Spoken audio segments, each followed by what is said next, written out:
आप श्री शिव महापुराण की प्रथम विद्येश्वर संहिता का श्रवण कर रहे हैं। 24वां अध्याय। कथा का नाम है भस्म महात्म्य का निरूपण। सूत जी बोले, हे महर्षियों, भस्म संपूर्ण मंगलों को देने वाला तथा उत्तम है। उसके दो भेद बताए गए हैं। मैं उन भेदों का वर्णन करता हूं, आप लोग सावधान होकर सुनिए। एक को महाभस्म जानना चाहिए और दूसरे को स्वल्प भस्म। महाभस्म के भी अनेक भेद हैं। वो 3 प्रकार का कहा गया है, श्रोत, स्मार्त और लौकिक।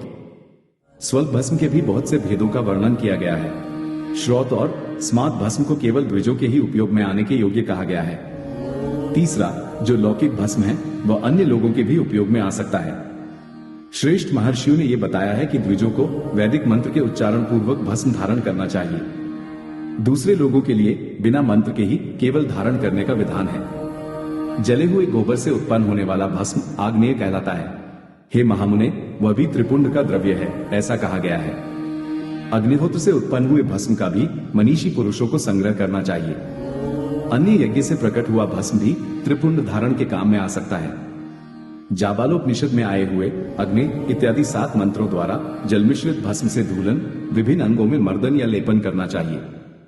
महर्षि जाबाली ने सभी वर्गों और आश्रमों के लिए मंत्र से या बिना मंत्र के भी आदरपूर्वक भस्म से त्रिपुंड लगाने की आवश्यकता बताई है। समस्त अंगों में सजल भस्म को मलना अथवा विभिन्न अंगों में तिरछा त्रिपुंड लगाना, इन कार्यों को मोक्षार्थी पुरुष प्रमाद से भी न छोड़े, ऐसा श्रुति का आदेश है।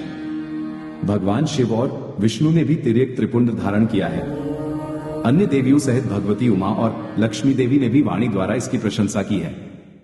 ब्राह्मणों, क्षत्रियों, वैश्यों, शूद्रों, वर्ण संकरों तथा जाति भ्रष्ट पुरुषों ने भी उद्भूलन एवं त्रिपुंड के रूप में भस्म को धारण किया है। जो लोग श्रद्धा पूर्वक शरीर में भस्म का उद्भूलन, लेप तथा त्रिपुंड धारण करने का आचरण नहीं करते हैं, उनमें वर्णाश्रम समन्वित सदाचार की कमी है। जिनके द्वारा श्रद्धा पूर्वक शरीर में भस्मलेप और त्रिपुंड धारण का आचरण नहीं किया जाता है, उनकी विनिर्मुक्ति करोड़ों जन्मों में भी संसार से संभव नहीं है। जो श्रद्धा पूर्वक शरीर में भस्मलेप और त्रिपुंड धारण का आचार पालन नहीं करते हैं, उन्हें 100 करोड़ कल्पों में भी शिव का ज्ञान प्राप्त नहीं हो सकता।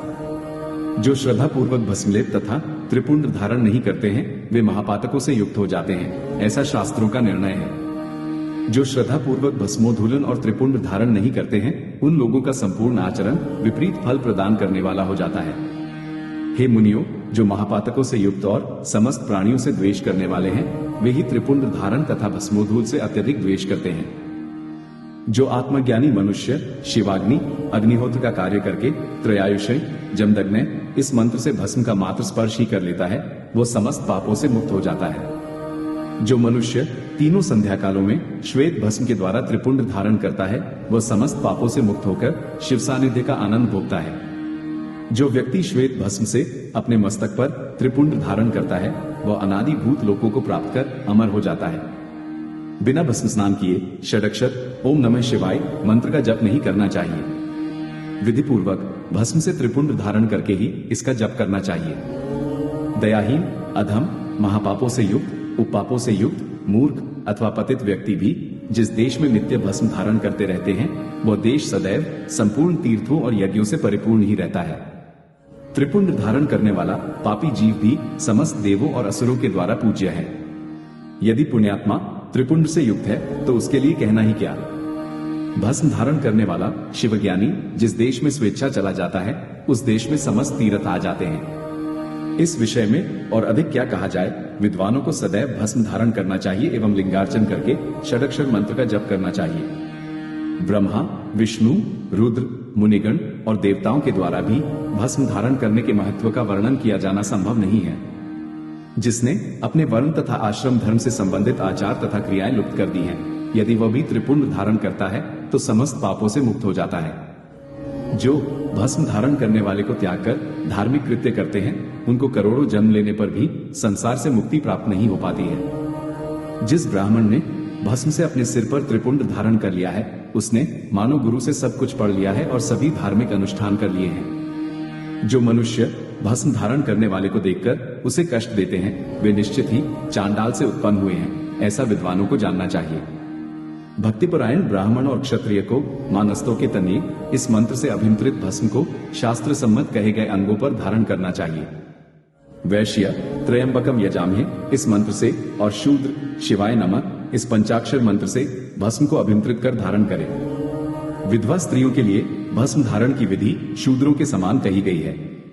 5 ब्रह्मादि मंत्रों से अभिमंत्रित भस्म के द्वारा गृहस्थ त्रिपुंड धारण करें।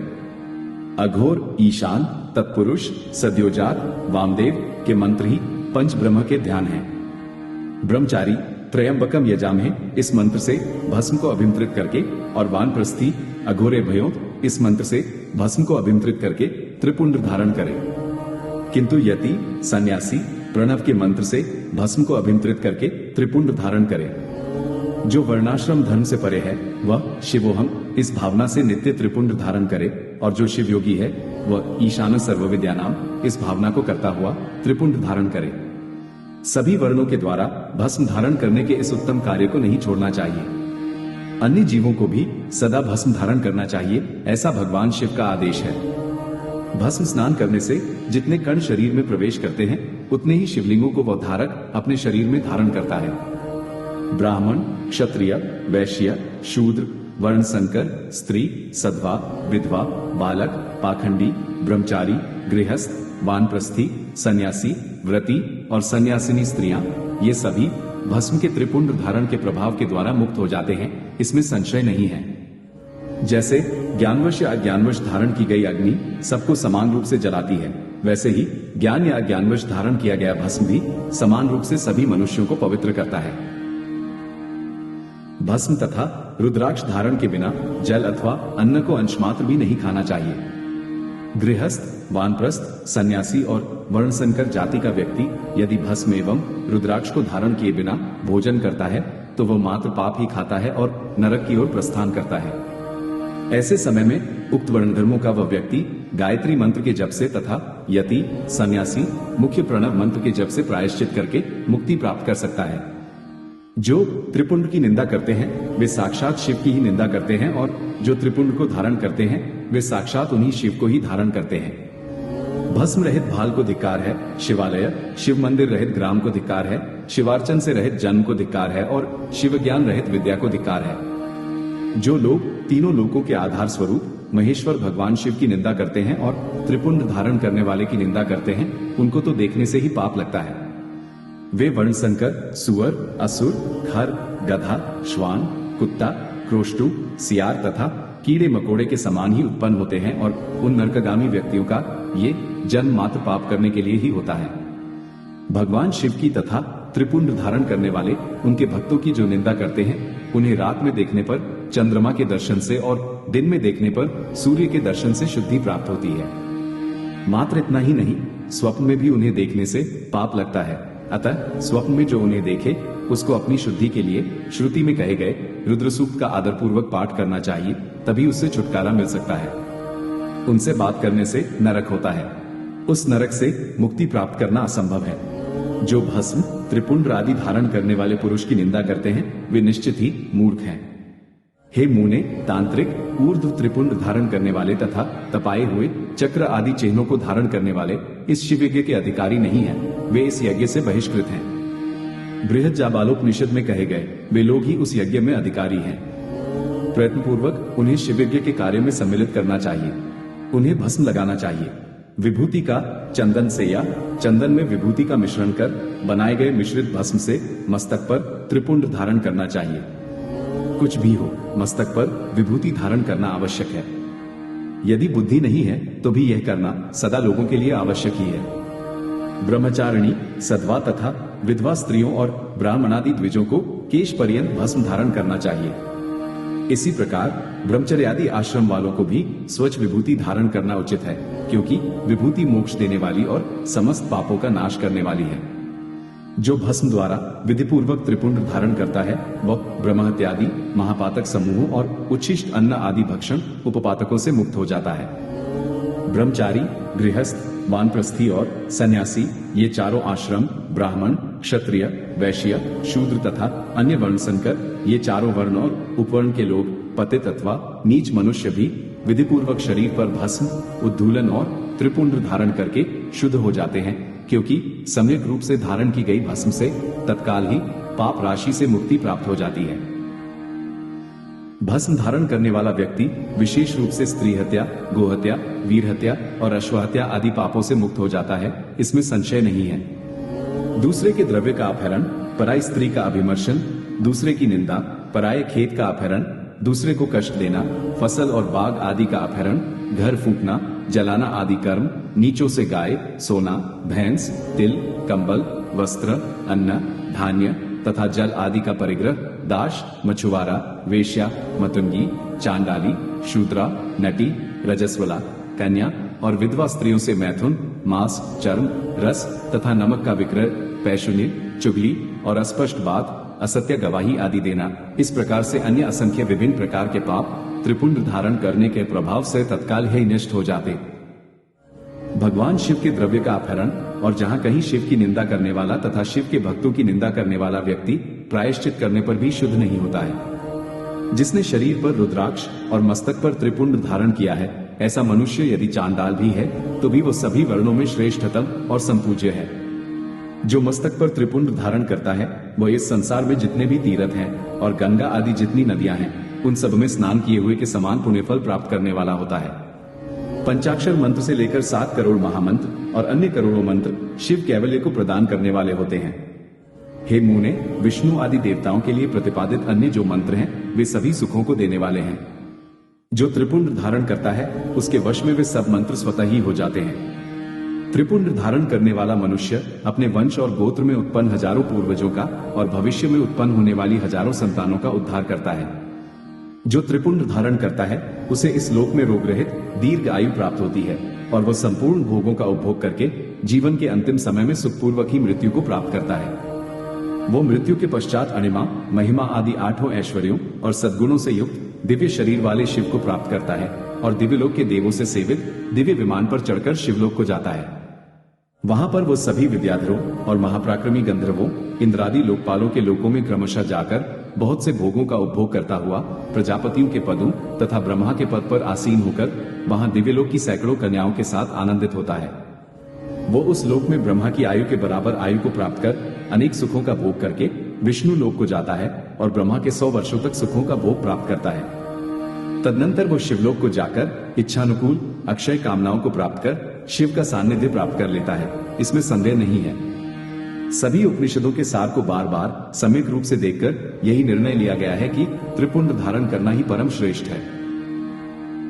जो ब्राह्मण विभूति की निंदा करता है वह ब्राह्मण नहीं है, अपितु अन्य जाति का है और विभूति निंदा के कारण उसे चतुर्मुख ब्रह्मा की आयु सीमा तक नरक भोगना पड़ता है।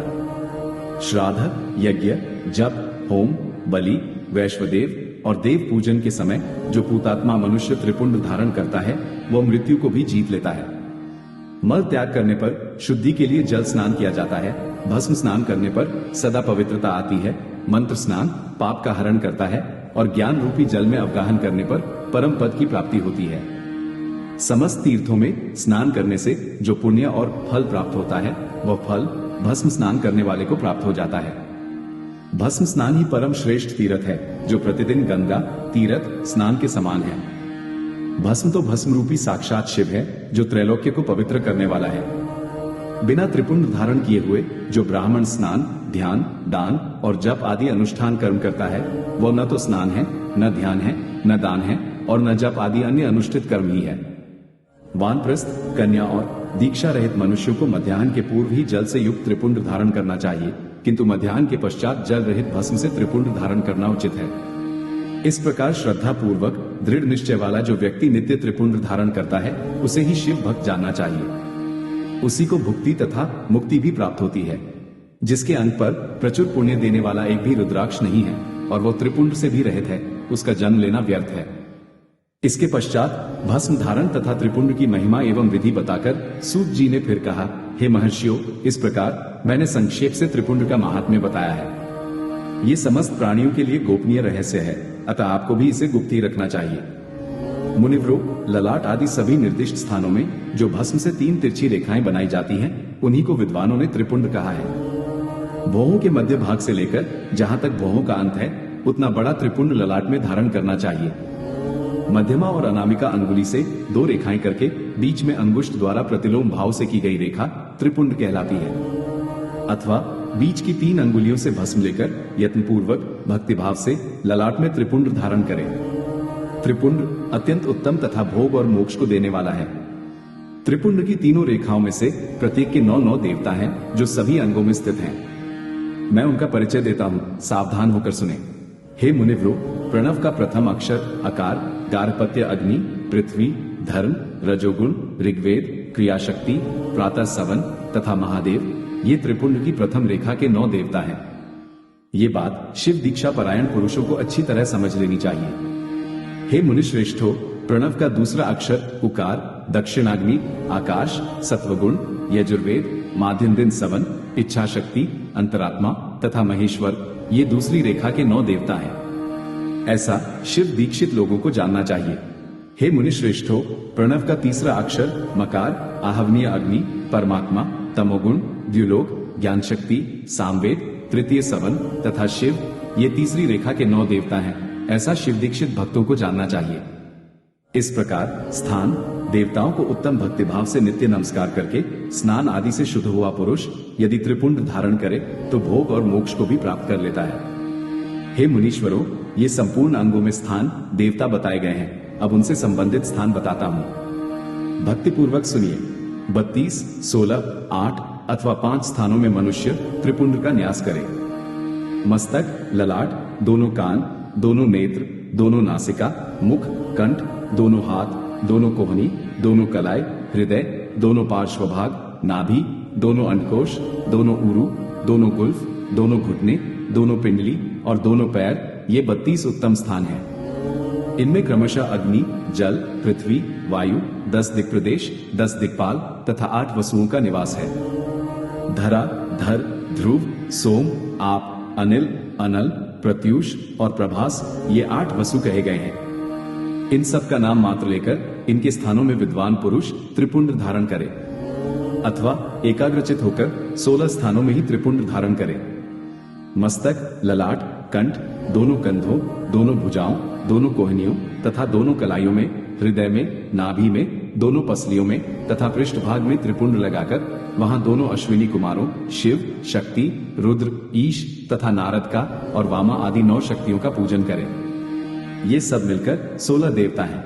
अश्विनी कुमार युगल कहे गए हैं नासत्य और दस्र अथवा मस्तक, केश, दोनों कान, मुख, दोनों भुजा, हृदय, नाभि, दोनों ऊरु, दोनों जानु, दोनों पैर और पृष्ठभाग, इन 16 स्थानों में 16 त्रिपुंड का न्यास करें। मस्तक में शिव, केशों में चंद्रमा, दोनों कानों में रुद्र और ब्रह्मा, मुख में विघ्नराज, गणेश, दोनों भुजाओं में विष्णु और लक्ष्मी, हृदय में शंभु, नाभि में प्रजापति, दोनों ऊरुओं में नाग और नाग कन्याएं, दोनों घुटनों में ऋषि कन्याएं, दोनों पैरों में समुद्र तथा विशाल पृष्ठभाग में संपूर्ण तीर्थ देवता रूप से विराजमान है। इस प्रकार 16 स्थानों का परिचय दिया गया।